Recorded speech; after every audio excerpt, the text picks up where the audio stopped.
Christine Hermosa, payag na makatrabahong muli si Jericho Rosales.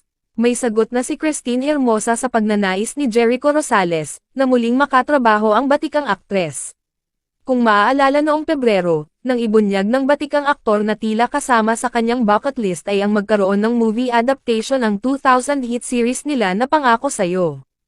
Para kasi kay Jericho, isang unfinished business ang version nila ng dating soap opera. Mukhang pinag-isipan na nga rin ng aktor ang storyline, sakaling matuloy ang gagawing pelikula nila ni Christine. Ayon sa kanya, nais niyang ipakita sa movie version, ang karakter nila ni Christine makalipas ang 2 dekada. I don't want us to be parents, it's just like, rock and roll lang kasi, you know, last na, wika niya. Kamakailan lang, na-interview ng entertainment journalist na si MJ Marfori si Christine, at na-bring up niya ang tungkol sa mga sinabi ni Jericho. Sagot sa kanya ng aktres, I think, depende talaga. Depende po sa project, depende sa mga eksena, basta depende.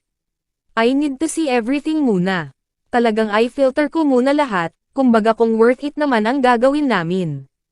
Hindi yung masabi lang na may ginawa lang together, paliwanag ng celebrity mom. Say pa ni Christine, wala namang problema sa kanya, kay Jericho, very professional naman din, kumbaga kung gusto ko, susuportahan naman niya. Okay naman siya, dagdag niya, ayoko kasi yung gumagawa ng kung ano-ano lang. Kumbaga kung gagawa ako, something that's worth it naman.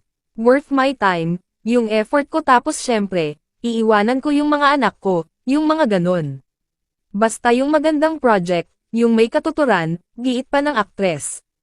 Kung matatandaan, taong 2015 nang magkaroon ng remake ang Pangako Sa'yo, na pinagtambalan ni Catherine Bernardo, at Daniel Padilla o love team na Katniel. Noong 2000 naman nang unang ipinalabas ang soap opera, na pinagbidahan ni Jericho at Christine, at ang serye nila ay natapos noong 2002.